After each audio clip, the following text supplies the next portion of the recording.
Let's sing a song full of hope, full of pain. Why don't you sing along, my friend? For it's our last refrain. Forever young, ever strong, ever brave. Memories like this never end. No, they don't fade away. So when I'm gone, oh, when I'm gone, I'll be right there, close to the sun. Keep holding on, keep holding on. And I'll be right there, close to the sun, close to the sun.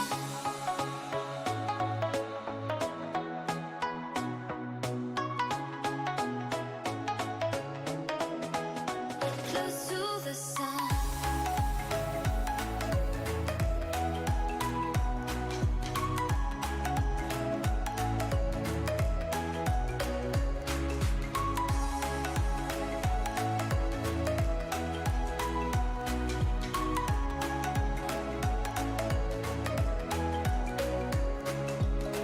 Here's to the ones who let shine through the rain, the ones who stood for something more.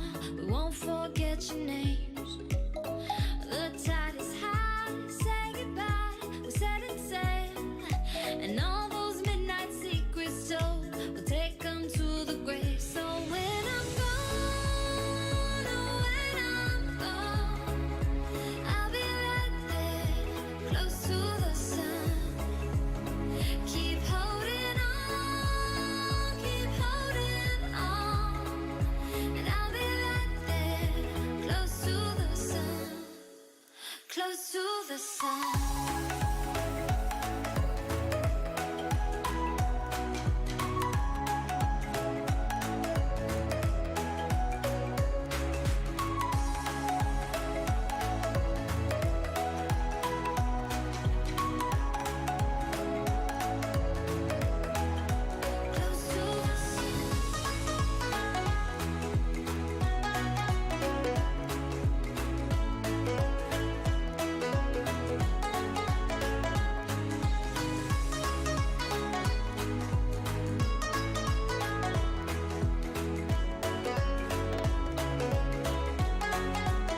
So when I'm gone, oh, when I'm gone, I'll be right there, close to the sun. Keep holding on, keep holding on, and I'll be right there, close to the sun, close to the sun. How is everyone doing today? Welcome to another episode 17 of the Icy Lair podcast. I am your host, the Ice Dragon, Rayron VR. Welcome everyone to another episode. We've got a lot to talk about, especially on the space front. Man, there's been some good things that happened this week. There's been some bad things that happened, and then there's just downright ugly stuff that happened this week. So, yeah, we've got a lot to talk about when it comes to the space side. And then I decided to 100% black pill on Star Wars. We'll definitely talk about that. And then we got the Lord of Diversity, another franchise that's going to bite the hammer when it comes to wokeness and to corporate creativity and corporate escapism. So, yeah, not looking good on that front. But there's always manga. There's always a good side in life. Which, yeah, we got another episode of the Mangaverse coming up on Monday, and it's gonna be a Valentine's Day special, and we'll just talk about some good love manga that I've been reading, and I'm definitely excited for that. So, welcome everyone. Let's go ahead and dive right into it. So the first thing we're gonna talk about is the Book of Bubba Fett. So, we had the last episode of the Book of Boba Fett, episode 7, which, needless to say, again, I don't care for it. It's trash. It is a Frankenstein afterthought. It is basically 2.5 or a prequel to episode or season 3 of The Mandalorian, which I could care less about. The Book of Boba Fett is pretty much another slap in the face for the dedicated fans of Star Wars. I am going to be talking about spoilers. So if you don't want to get spoiled, if you haven't seen episode 7 of the Book of Fett, which I don't know why you want to see this anyways, I'm going to spoil it in about 3 seconds. So you have been warned. I will be talking about spoilers. So what made me black pill Disney Star Wars? Well, let's go through a few images here and let's talk about it. So this is more of the Mandalorian season 3. Let's just be frank. Disney had a panic. It felt like, they had their issues with their main actor when it comes to the Mandalorian, and it was clear that they had to shoehorn Bubba Fett in there to try to get something out, content for the sake of content's sake. But so we have Luke Skywalker here who is trying to train up Baby Yoda. And you want to talk about some weird training. The poor little Baby Yoda here, or Grogu, basically gets shot up by our wonderful nostalgia ball that we're all used to seeing when it comes to A New Hope. Oh, remember that little ball? Oh, remember when Luke did it? Hey, look, there's Baby Yoda trying to do the exact same thing. What can I say to that? It just felt rushed. It felt ungenuine. It just is doing it for nostalgia baiting.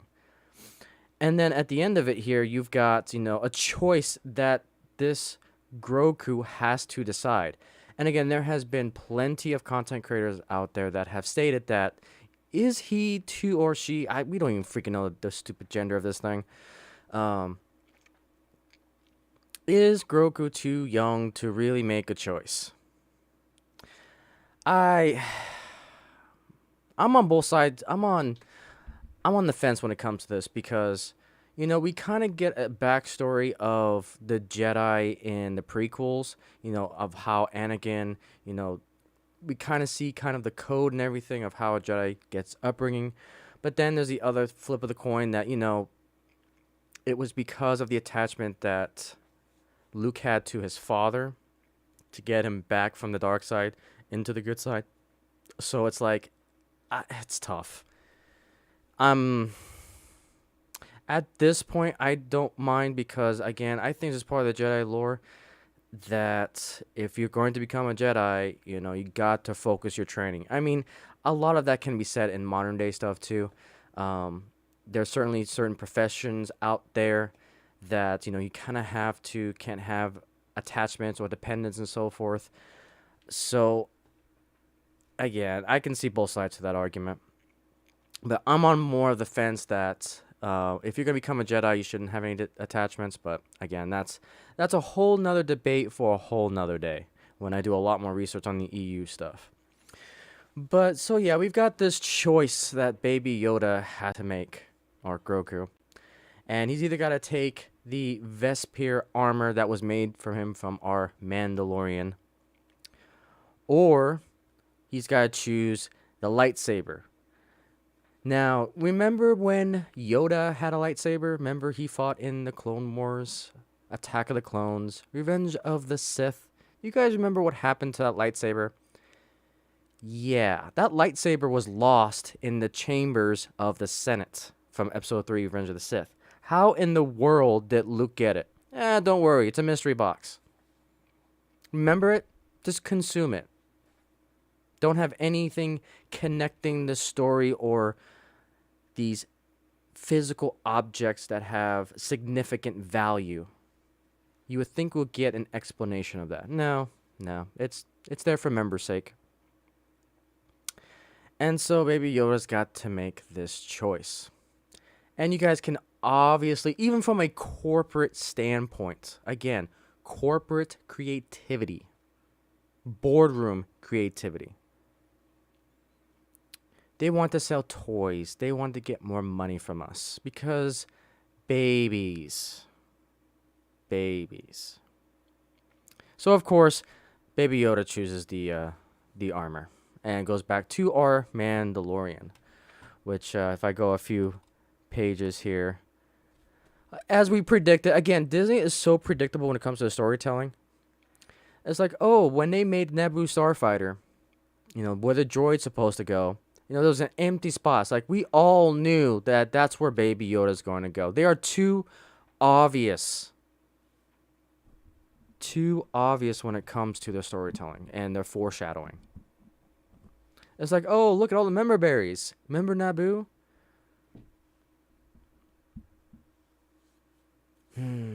I don't get it. It's just... Yeah, so it's like, okay, I'm over Grogu. Like, I'm getting sick of him. And now it's going to be the Grogu and Mandalorian show. The Jedi, well, not even the Force user or Force adept. Again, Disney doesn't know these terms. We're going to have this Force adept that can now heal Mandalorian, which means you have no stakes whatsoever in the future. That's why I could care less about season 3. I could care less. And it's like, it's getting to the point that, oh, if the Mandalorian's in trouble, which insert random cameo character here is going to show up and save them? Oh no, Baby Yoda is captured again. I wonder who's going to go save the day. Okay, go Mandalorian. Oh, who's going to show up this time to save the day? There's going to be again. Remember Luke Skywalker? He's going to come and save our protagonists. Or Ahsoka. Or other. You know, it's getting to the point that I just need to go back to the Clone Wars and see who all survived from Order 66. And it's like, okay, let's go ahead and put all these characters in a hat, pull it out. Okay, let's go ahead and this person's probably going to show up. Or this person, or this person. The more and more we continue on with this Disney story timeline, it's getting to the point that the actions that happened in the original 6 diminish. Which is why I've blackpilled completely on this. I'll watch videos reacting to the episodes just to see how bad it is and how much I'm laughing because I'm saving so much money. Or, no, better yet, I'm spending money on much more better stories from manga.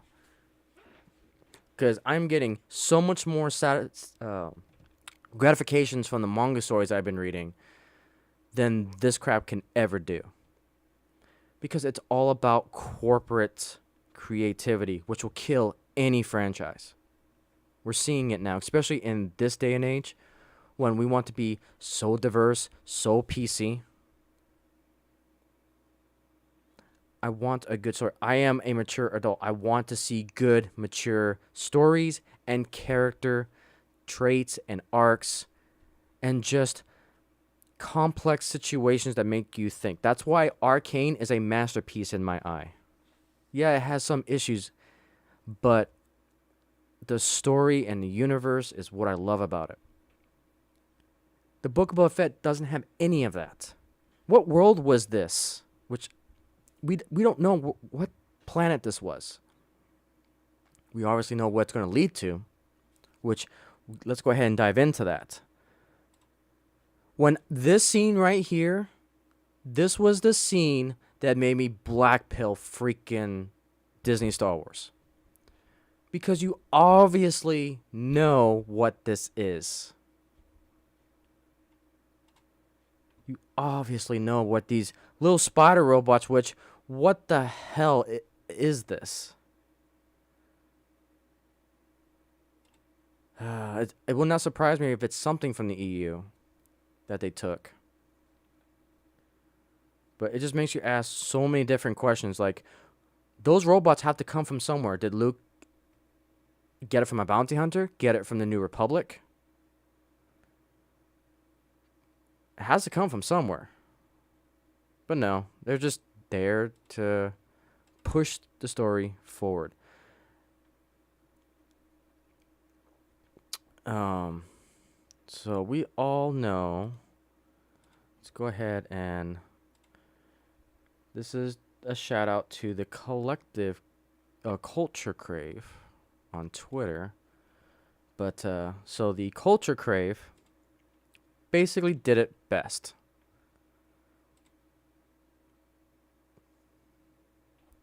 This pissed me off to no end. This scene, these scenes of the temple getting rebuilt. There is no way they're retconning this whatsoever. I was one of those gullible people that by the end of Mandalorian Season 2 that they were going to use the Veil of the Force to try to take it in a different direction. Boy, was I wrong. And that's why I'm so pissed. And there was even signs of the way they portray Luke Skywalker in episodes 6 and 7 of the Book of Boba Fett that continue to portray that all roads lead to the Luke Skywalker in The Last Jedi.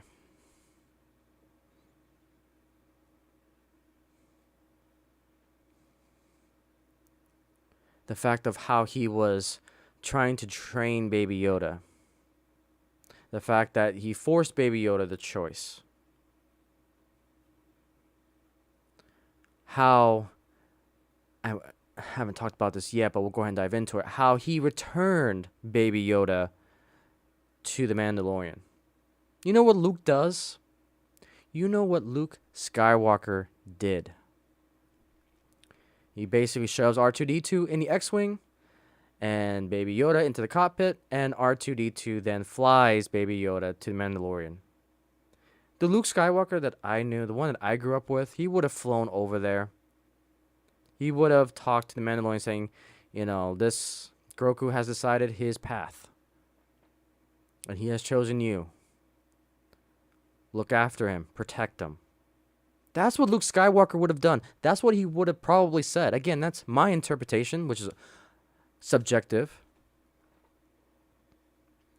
But the fact that we don't even get that as a viewer is insulting. The fact that we don't even get to see Grogu's choice. That was all done off scene. That is a huge disrespect to the viewer. To the consumer.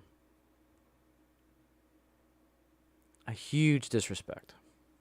And it made me angry. It made me very, very angry. Now, so here's the thing. I was a defender of The Last Jedi because I viewed Luke Skywalker in go ahead and user in timeout and that. Okay.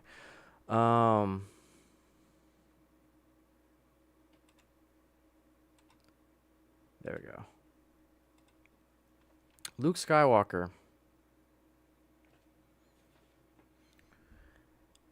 I viewed him as like, when I look at the original trilogy, I looked at Yoda. When I looked at the prequels, I thought about Obi-Wan. Each Jedi, when they have been beaten severely, they would go into exile. Now, it took me a while to then realize that Yoda and Obi-Wan were both they were fighting the good fight, is why they went into exile. And I think that's what flipped me into thinking that The Last Jedi absolutely sucks now. The whole sequel suck.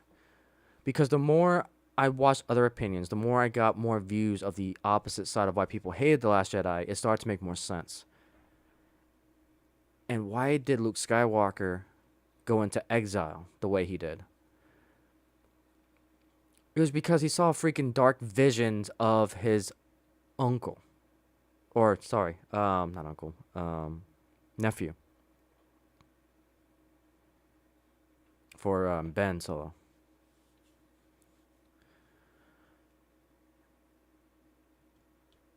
Because he was the one that inflicted the evil. Obi-Wan didn't. Yoda didn't. I mean, it could be debatable, but at the end of the day, he went into exile because he created this. He created essentially Kylo Ren. And that has hated me ever since. Or that I've hated that Last Jedi ever since. So, yeah.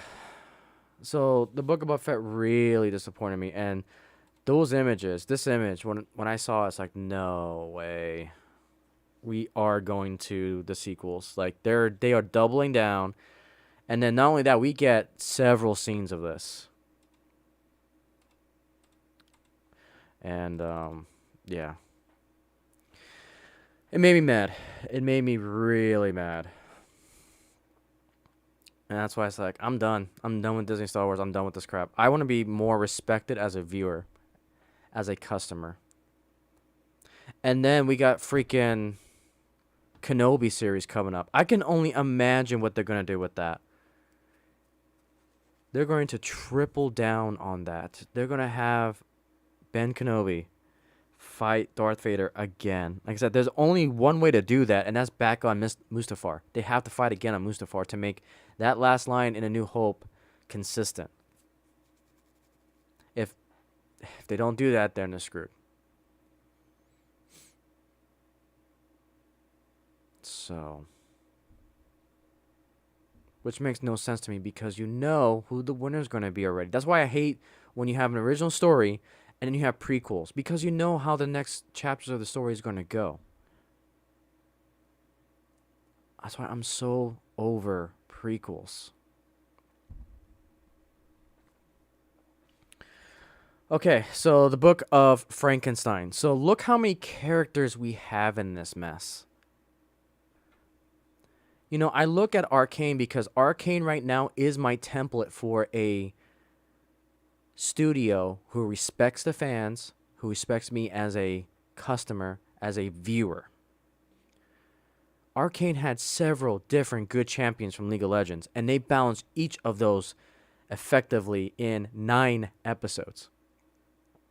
Now, it took them 6 years to balance out all the characters. In the Book of Boba Fett, they only have 6. Or, no, I think they had 6. No, 7, sorry. And look how many characters they have to balance.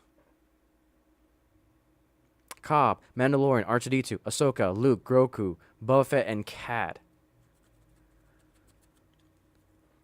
6 and 7 was such a shoehorned in Frankenstein of a beast. The worst I've ever seen. The worst I have ever seen. And I tell you what, I am kind of happy I was never a fan. I mean, Cad Bane was cool. I just wish he could have been done better. And what I want to do is I'm going to create a video about what if. What if Boba Fett was good? I've got a 6 episode, just a little bit of a story that I'm going to, in my humble opinion, what the story should have been. And Cad Bane should have been the antagonist. Well, I'll put it this way. If I was in creative control, what would I do with this series? And I know exactly what I would have done. Thrawn as the main big bad, Kane working for Thrawn. Just imagine what that could have been. That Cad Bane is trying to go against Boba Fett in all these bounties. And you have this mini kind of fight and storyline and conflicts between these two characters, but then the world itself is in chaos because Thrawn's trying to gain control of all the separatists from the Galactic Empire who did not want to sign the treaties with the New Republic. How cool would have that been to see that? But no, you know what freaking happens in this? Fucking Cad Bane gets shot down or gets defeated by a stick. By a goddamn stick. Again, I didn't care too much for Cad Bane, but what this represents is a slap in the face to those who like the Clone Wars. I mean, sure, Ahsoka is still alive, sure, whatever, but this drives me insane.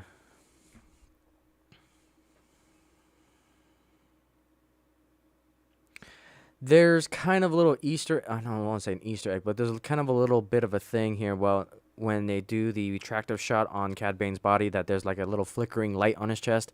Some say that he will still be alive by this.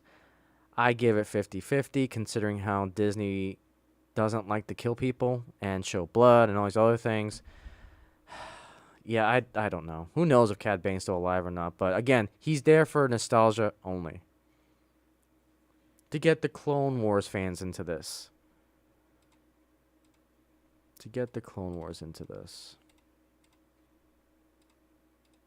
Dumb. Absolutely dumb when it comes to the Book of Boba Fett. Could have been so much more. Could have been so much more. I am severely disappointed.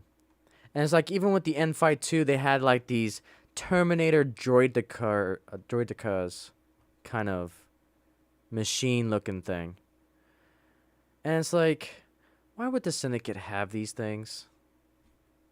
What's the backstory of the Syndicate? Where the heck is our antagonist? Like, the fundamentals of storytelling, this is definitely not the example of how it's done. Like, you get completely polar opposites. You've got Arcane, that is a masterpiece in storytelling. And then you have the Book of Boba Fett, which doesn't know what the heck it is. I said it is a soulless, lifeless Frankenstein of a beast that was created by mad scientists. Corporatism. Corporates kill franchises. If you are a creator, need to safeguard what you make. Crowdfund your stuff. Get rid of the middleman. Because, I mean, we're seeing it now with the Lord of the Rings.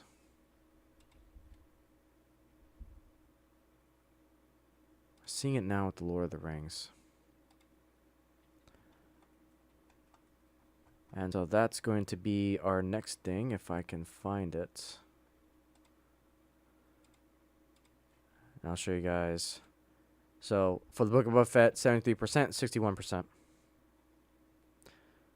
Man, this was so bad.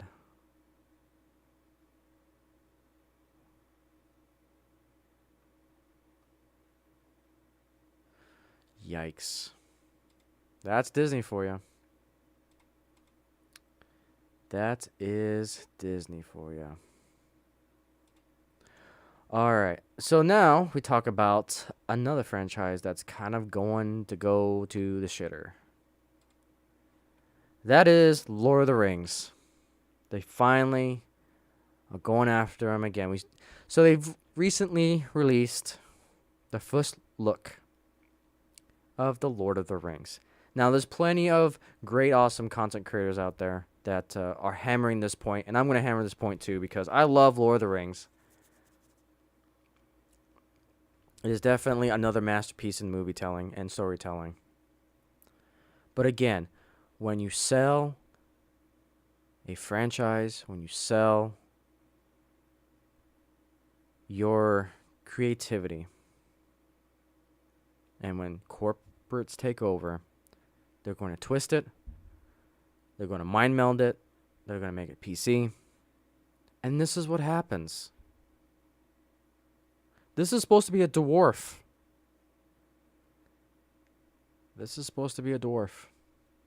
Yeah. That's supposed to be an elf. I feel like I'm in a D&D campaign.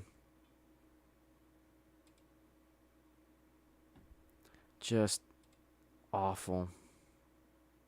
The hell is that?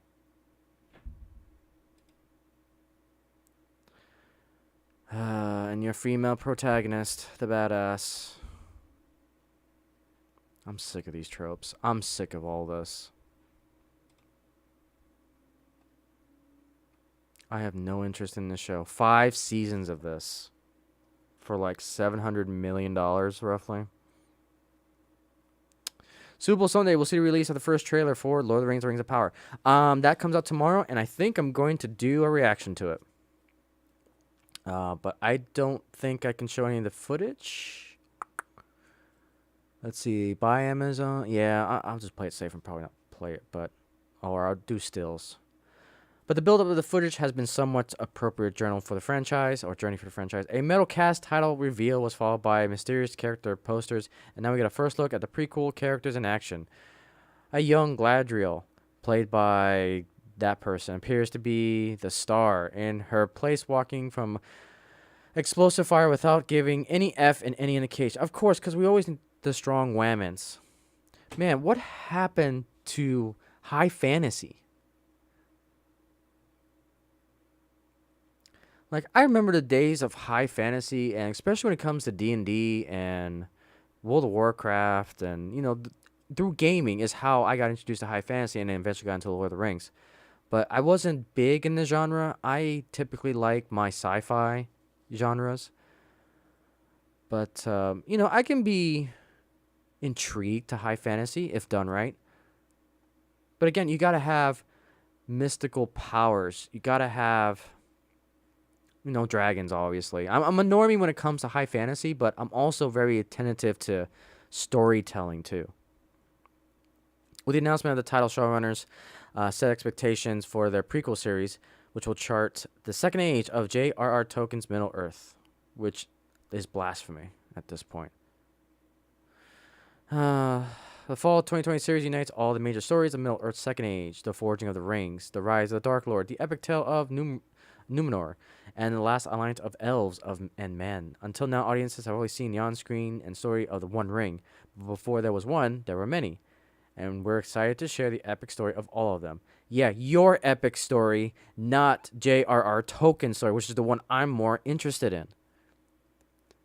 You know what's interesting about this is that this Lord of the Rings, the Power of the Rings, is going to make me want to read the books even more. The Silmarillion and the actual books of the original three, because I'm craving for escapism. This is not escapism whatsoever.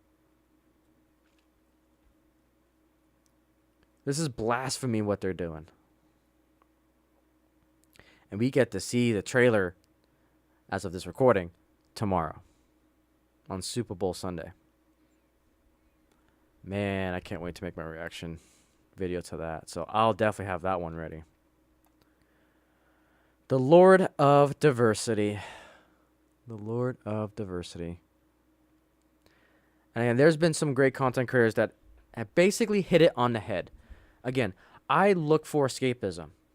High fantasy, I don't want modern day diversity in my high fantasy stories. It is called fiction for a reason. If I want to know more about diversity, I will go to modern day books and literature, or an independent story talking about diversity. I don't want diversity forced and shoehorned into high fantasy, because we all have a pre-distinct understanding of high fantasy. And it's actually something I want to look up. Let's take a look at the definition of high fantasy.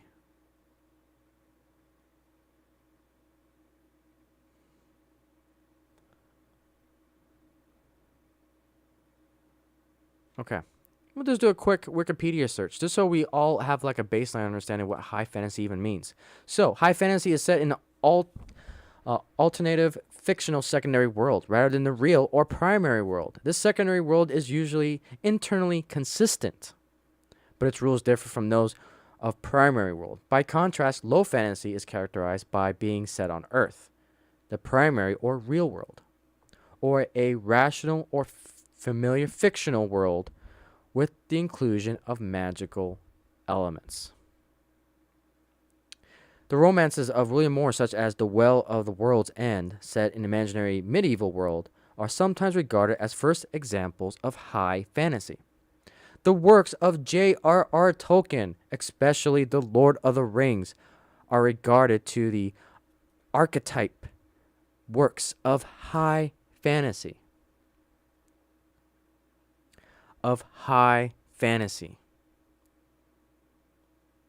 That is the norm. As we continue to read down here, high fantasy often serves as a broad term to include a number of different flavors of fantasy genre, including the heroic fantasy, the epic fantasy, the mythic fantasy, dark fantasy, and wuxia, which I have no idea what that is. Literally means martial heroes, is a genre of Chinese fiction considering the adventures of martial artists in ancient China. Although wuxia is traditionally a form of fantasy literature, its popularity has caused it to adapt for such diverse art forms as Chinese opera. Learn something new every day. So again, high fantasy, everything is imaginative. When you take diversity, just the sheer aspects of diversity is more in relation to our real world. So the fact that now you're putting diversity into these stories, they're taking J.R.R. Tolkien's archetype of high fantasy, the template for high fantasy, and they're transforming it into low fantasy. I have never seen that before with any franchise.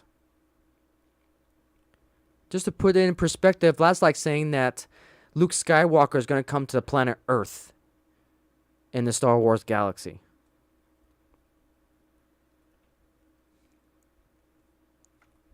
That is insane.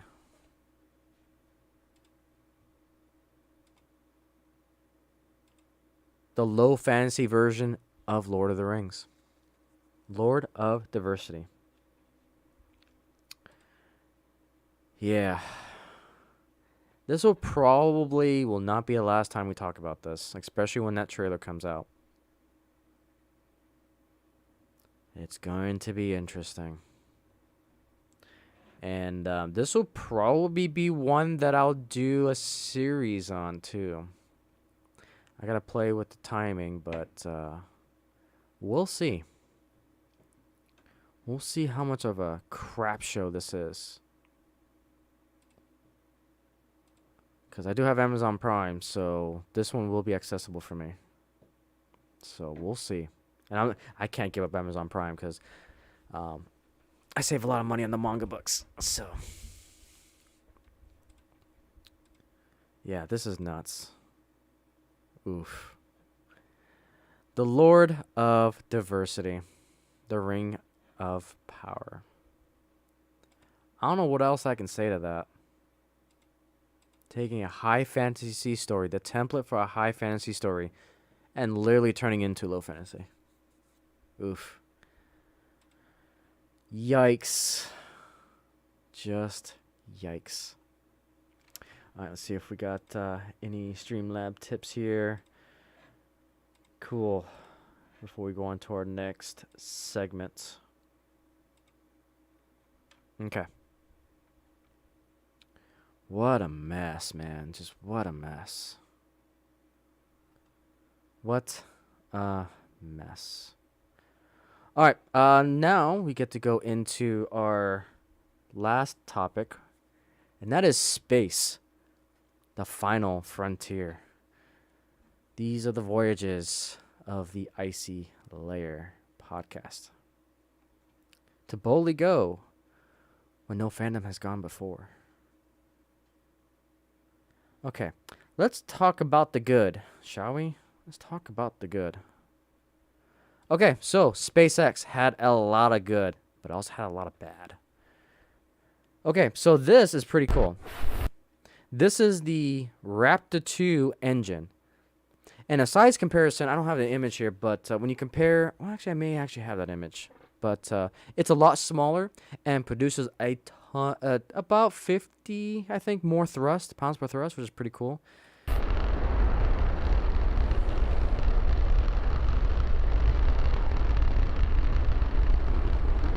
That is just amazing.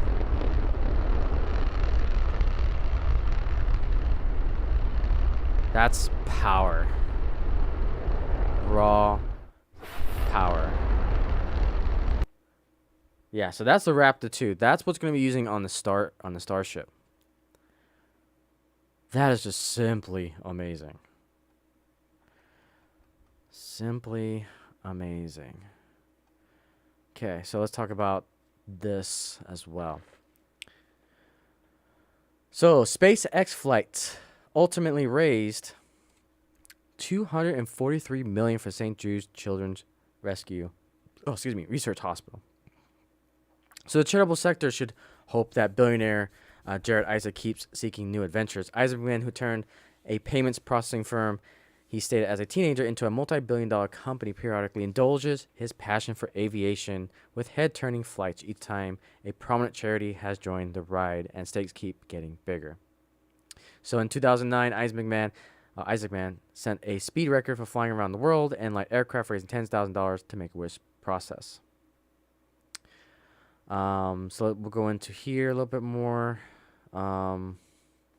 Want to see where I can find what says the SpaceX. So Isaac McMahon made two other large donations. To 2021, he gave $10 million to the National Aviation Museum. Let's see, where does it talk about the SpaceX?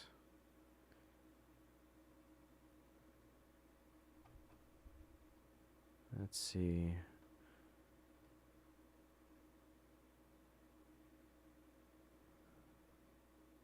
Oh, here we go. So late September, he took both his flying and his philanthropy to a much higher level. Eisman led the first all-civilian trip to space, accompanied by and all those other people. Eisman paid for the commanded SpaceX flight known as the Inspiration 4. So that was the all-civilian crew that orbited the Earth.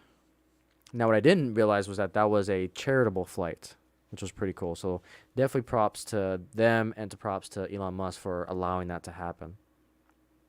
And he vowed to donate even more than the cost of the flight to St. Jude's Children's Research Hospital. So that's pretty cool.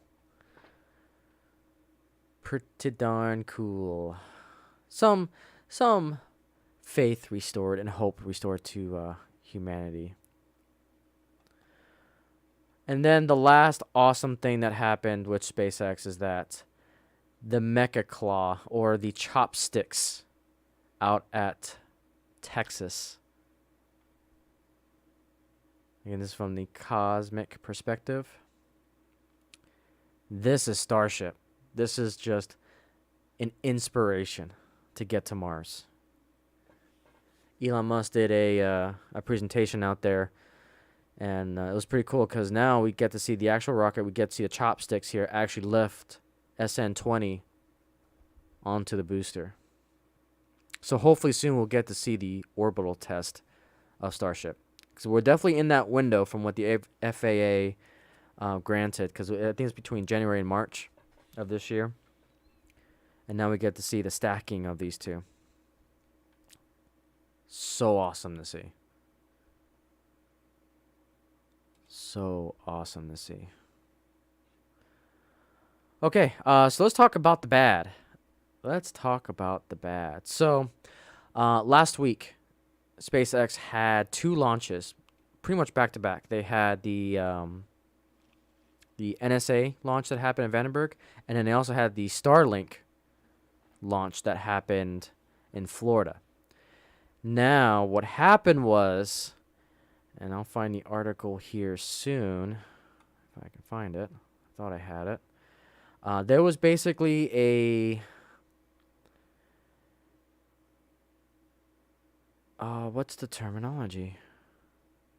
There was basically a space storm, geospatial storm. I can't remember the terminology, but there was a storm that affected the telemetry of the second stage booster of the Falcon 9. And as a result, there was supposed to be 49 Starlink satellites. Only 9 of them made it to orbit. The other 40 failed to reach it. So we got to see kind of the aftermath of that. So I think this was in India. You can see the debris coming in from those satellites. Quite a show. Quite an expensive show. So yeah, that's all of the basically debris burning up in the atmosphere of the Earth.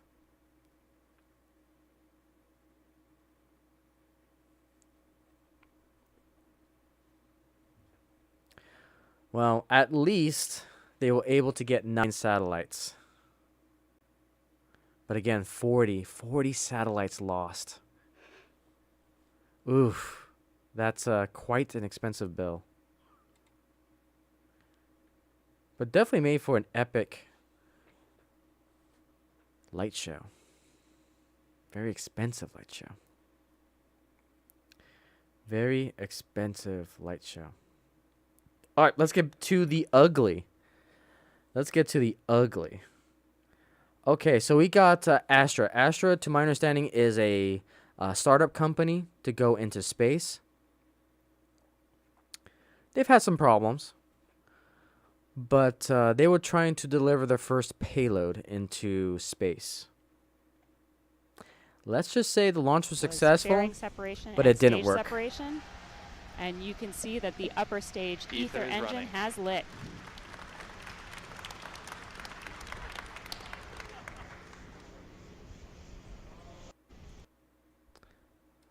So, needless to say, it was a disaster. So this was sending up a payload for NASA. And unfortunately, and again, Scott Manley has a video about this. Highly recommend watching that video. The guy is much more knowledgeable than I am. But basically what happened was when the first stage was going, or the second stage was trying to separate its fairing of the payload, one side of the fairing separated, the other half failed to unlatch. So there was a latching failure. And so when the second stage separated, the force of the thrust coming from that engine forced the fairing off, but also kind of somersaulted the payload. So when you look at the video on the right hand side, that's the payload, that's the satellite tumbling with the thruster on. So yeah, you can just see it tumbling, and you can kind of see the exhaust kind of flicker. Yeah, that's not supposed to happen. This is a classic example of Kerbal Space Program in real life. Needless to say, that payload never made it to orbit. So I think it's another one that's going to come back and burn. A NASA payload. Yeah, so definitely an ugly event for Astra. Getting into space is not easy. Trying to deliver a payload in space is challenging. So yeah, it was definitely a week for space. You know, we saw some great stepping stones with Starship. We saw SpaceX had a failure in losing 40 satellites. Astra lost a NASA satellite in their launch.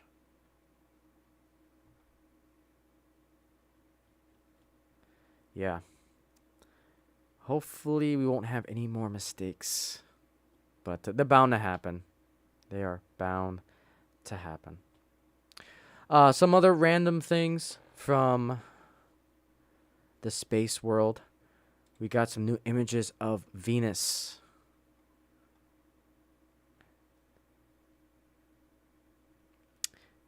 Thick clouds veiling from the surface of Venus have been peeled back thanks to NASA Parker Solar Probe. The stunning observations reveal a planet marked with continents, flat expanses, and ranging highlands. These features have never been seen before in the visible spectrum of light, a feature achieved only through a series of stealthy flybys of the planet's night side. In a popular published Wednesday in the journal Geophysical Letters, NASA scientists and others linked to the Parker Solar Probe mission explain how they managed to catch some unprecedented glimpse of Venus and what the stolen glances reveal. So that is pretty cool. You can see the differences there and see kind of the surface there.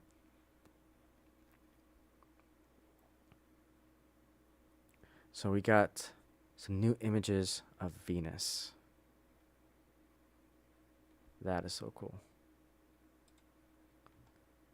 So cool. All right, let's see what else. So here's some more pictures of the stacking. There's a chopsticks with SN20.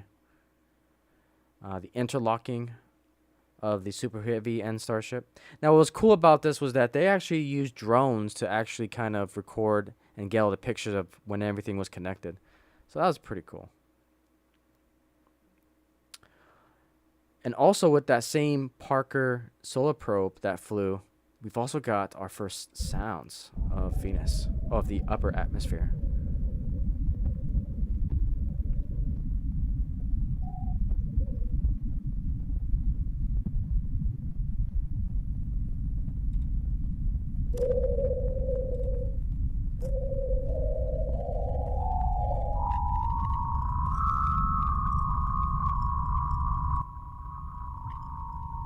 That's crazy.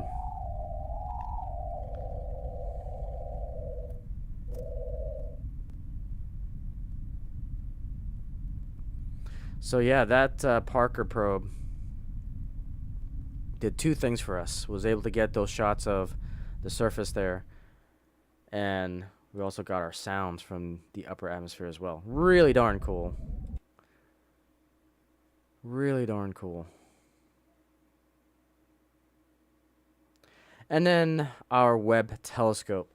So we were talking last week that they were calibrating things, and they are still calibrating. They said it's going to take at least a couple more months, so we probably won't see the Webb telescope actually do space missions probably until the end of summer. But with it calibrating, they actually caught a selfie of the actual honeycomb-shaped dish, and I don't think I have that picture ready for you, but it was pretty cool. The fact that everything is going well. Our transformer in space, our second eye in the universe, is being calibrated and about to do some missions here for us. So I am really excited about that. Really excited. All right, and I think that is all we've got. And there's some other couple things that we'll talk about on the Mangaverse on Monday. Talk about the Mangaverse on Monday. So, yeah, let's see if I got anything else I need to talk about. Let's see here. Anything else? Yeah, it was a geomagnetic storm. That was a terminology for the SpaceX Starlink satellites that we lost 40 of.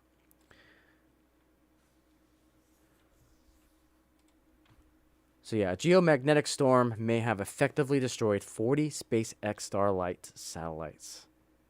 Elon Musk's satellite Interstellar Starlink just got dealt an expensive blow. The 40 of the 49 Starlink satellites it launched on February 3rd will be destroyed because of a geomagnetic storm. The storm caused up to 50% higher drag than during previous launches, keeping the deployed satellites from reaching the proper orbit around Earth. And while the Starlink tried to fly them edge-on like a sheet of paper, to reduce the drag, it looks like as many as 40 of them will burn up in the Earth's atmosphere instead of reaching their destinations, which we did see earlier. Yep, so on Thursday, they launched the 49. Yep, and then unfortunately, satellites deployed on Thursday were significantly impacted by a geomagnetic storm on Friday. These storms caused an atmosphere to warm and atmospheric density at our low deployment altitudes to increase. In fact, onboard GPS suggests the escalation speed and severity of the storm caused atmospheric drag to increase up to 50% higher than during previous launches. You know, it makes you wonder, how can we detect these?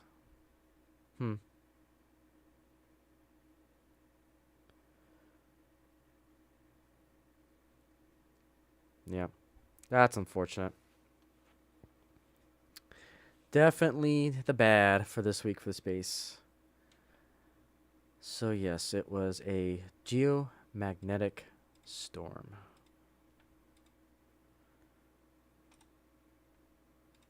Alrighty, let's see here. So that is it for that. Alright, guys. Oh, and there's one more thing. Yes, there is one more thing we need to talk about. Sports ball. Dun, dun, dun, dun, dun, dun, dun. We got the Rams and the Bengals coming up tomorrow.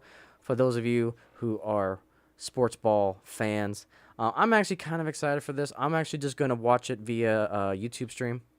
I've been getting kind of addicted to YouTubers actually broadcasting. I mean, obviously they can't restream the show because of copyright, but I've been following other channels that are going to be talking and broadcasting the shows because I feel like I get a very unbiased opinion and just, raw deliberation of the actual event.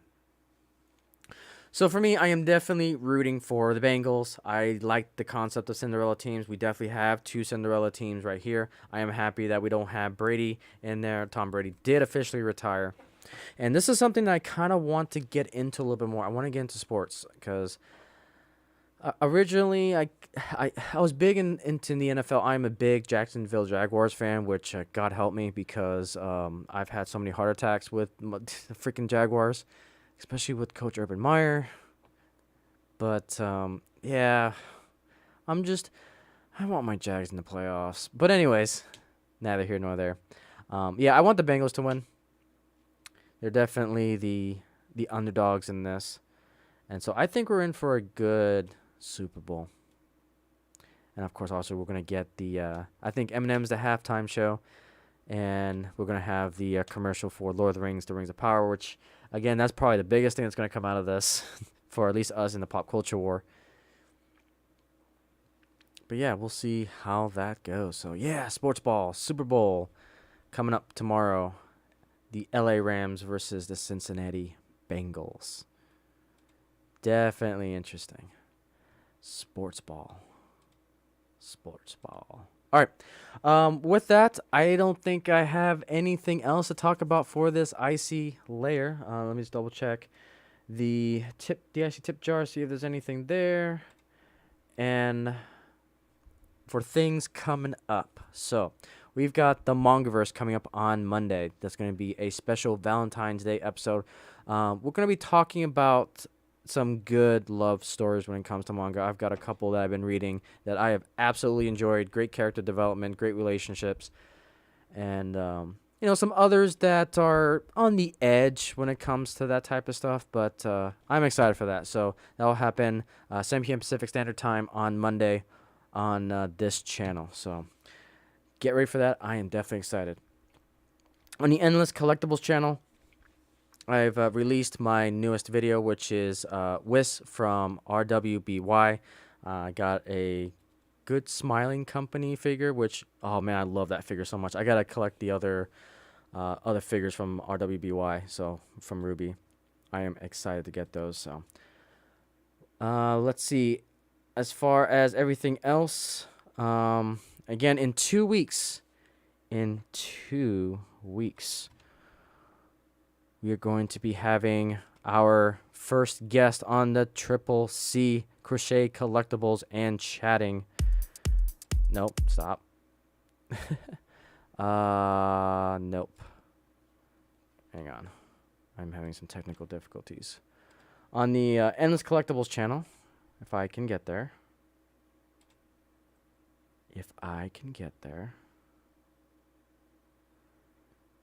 Wow, my computer is running slow. There we go.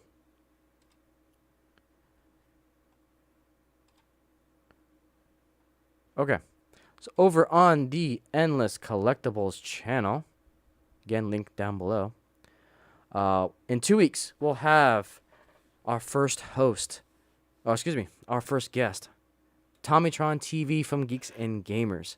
I am excited for that one. We're going to be talking about the joys of collecting, what collecting means to us, what particular items we collected first, which I'm excited for because I got a particular 90s item that my father and I collected, and I can't wait to show that one off.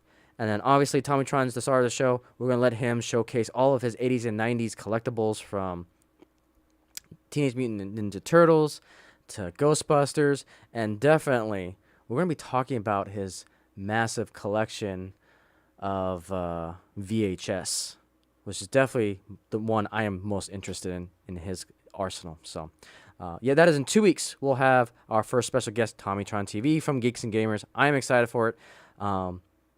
It is right there. Set that reminder on, and we're going to have a great time. So, But with that, guys, that is, or ladies and gents, I should say.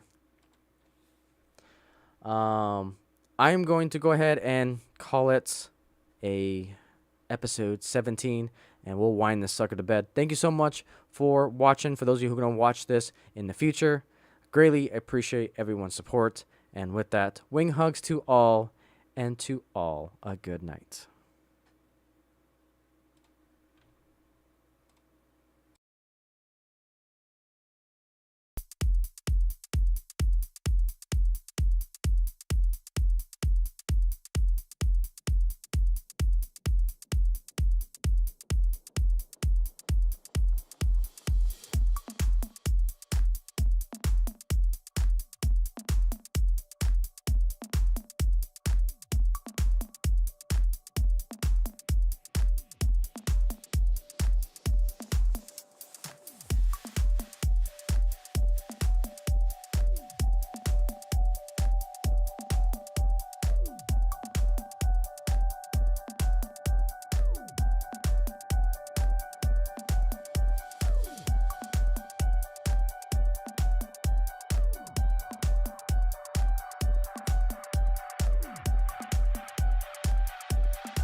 Time turns to darkness. Will all fade away?